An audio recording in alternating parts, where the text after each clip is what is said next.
নজর রাখবো পরবর্তী সংবাদে। এবার সিকিমের দিকে নজর রাখতে হয়, যেখানে পর্যটকদের একটা উদ্দেশ্যই থেকে থাকে যে সিকিম তারা যাবেন, এবং কিন্তু সেই জায়গা থেকে এই মুহূর্তে সিকিম সরকারের যে সিদ্ধান্ত পর্যটকদের পর্যটন কর দিতে হবে, একেবারে তাই চলতি মাস থেকেই সেই কর বোঝা চাপিয়ে দেওয়া হচ্ছে পর্যটকদের। এবার থেকে সিকিম বেড়াতে গেলেই পর্যটন কর দিতে হবে, এবং যে বিষয় জানা গেছে রাজ্যের পর্যটন পরিকাঠামোকে উন্নয়নের কাজ করবে সিকিম সরকার, এবং সেই টাকা দিয়েই নাকি কাজ করা হবে পরিকাঠামোর। বিস্তারিত চলে যাবো, আমাদের সঙ্গে যুক্ত হয়ে গেছে প্রতিনিধি রাজীব দত্ত। রাজীব, এই যে পর্যটন কর আনা, মানে পর্যটকদের কর দিতে হবে, এবং কত টাকা করে দিতে হবে, এবং কেনই বা সরকার এই সিদ্ধান্ত নিয়েছে, যদি একটু তুলে ধরো।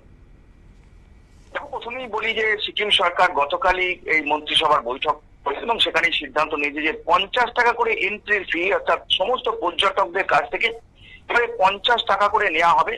যাই সিকিমে ঘুরতে যাবেন, বেড়াতে যাবেন, এতদিন তাদের কোনো টাকা দিতে হতো না, সবাই সিকিমে যেতে পারতেন এবং থাকতে পারতেন, কিন্তু এবারে প্রত্যেককে দিতে হবে। যারা 5 বছর থেকে উঠে সবাইকে এই টাকা দিতে হবে। এবং তার মূল কারণটি তারা সিকিম সরকার বলছে যে সিকিম তো পর্যটন ভিত্তিক একটা রাজ্য, সিকিমের সমস্ত অর্থনীতিটাই নির্ভর করে পর্যটনের উপর, এবং কেন্দ্রীয় সরকার তারাও পর্যটনকে গুরুত্ব দিয়েছে। তাই এই সামান্য টাকা কর বাবদ 50 টাকা যারা বেড়াতে যাচ্ছেন তাদের কাছে কিছুই না।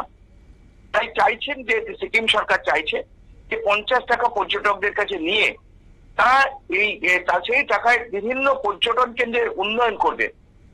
কিরকম উন্নয়ন? যে উন্নয়নগুলো হবে রাস্তাঘাট, বিভিন্ন রাস্তাঘাট গুলো যেগুলো উন্নয়ন করা দরকার সেগুলো উন্নয়ন করা হবে।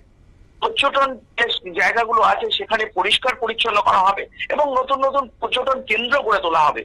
কারণ এই সিকিমের মানে এতে হচ্ছে প্রচুর টাকা, মানে সিকিমে যেভাবে প্রতি বছর প্রচুর মানুষ, দেশি বিদেশি প্রচুর দর্শক যান, পর্যটক যান, তাদের কাছে এই টাকাটা একটা ভালো টাকা আয় হবে বলেই সিকিম সরকার মনে করছে। যদিও এখনো পর্যন্ত বিদেশি পর্যটকদের কত টাকা নেওয়া হবে সেটা কিন্তু বলা হয়নি।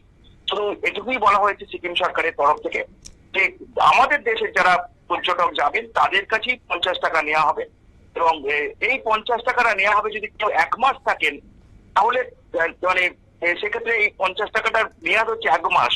যদি 31 দিন থাকেন তাহলে কিন্তু তাকে আবার একটা 50 টাকা দিয়ে দিতে হবে। আচ্ছা, এটা একদম একটা যেটা মনে করছেন সিকিম সরকার যে কর তারা বলছেন না, তারা বলছেন যে মানে এন্ট্রি ফি, তারা বলছেন যে এন্ট্রি ফি যাতে সিকিমের পর্যটন ব্যবস্থাকে ঢেলে সাজানো যায়, বিশ্বের কাছে আরো আকর্ষণীয় করা যায়, এবং পর্যটক যারা যাচ্ছেন তাদের কাছে আরো যেন সিকিমকে ভালো করে তুলে ধরা যায়, সেই কারণেই তারা এটা করছেন। কিভাবে টাকাটা নেবেন? যে তারা বিভিন্ন হোটেলে যখন তারা এন্ট্রি করবেন, অর্থাৎ হোটেলে থাকবেন, সেই হোটেল কর্তৃপক্ষ সেখান থেকে তারা কালেক্ট করবে এবং তারাই গভর্নমেন্টকে জমা দিয়ে দেবে। এবং Sikkim registration of tourism trade rules যেটা আছে, অর্থাৎ এই নিয়মে অনুযায়ী সেই টাকাটা হোটেল কর্তৃপক্ষ কেটে নিয়ে সংশ্লিষ্ট সরকারের কোষাগারে পাঠিয়ে দেবে।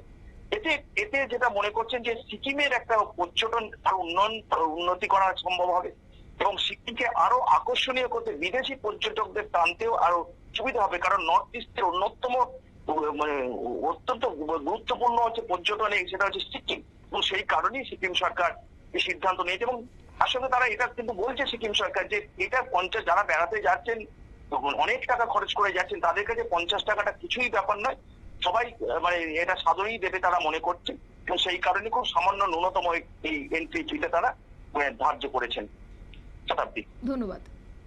আপনারা শুনলেন, এবং এবার থেকে সিকিমে বেড়াতে গেলে পর্যটকদের 50 টাকা করে দিতে হবে মাথা পিছু, এবং কেন্দ্র ও সিকিমের পর্যটনে বিনিয়োগ করার জন্য বিভিন্ন কর্পোরেট সংস্থার কাছে এই আহ্বান জানিয়েছেন, এবং রাজ্য ও কেন্দ্র যৌথভাবে সিকিমের পর্যটন শিল্পকে ঢেলে সাজানোর জন্য পরিকল্পনা নিচ্ছেন, এবং তারই নিরীক্ষে কার্যত আগামী দিনে 50 টাকা করে পর্যটকদের কাছ থেকে কর নেওয়া হবে। নিয়ে নিচ্ছি ছোট্ট একটি বিজ্ঞাপন বিরতি, সঙ্গে থাকুন।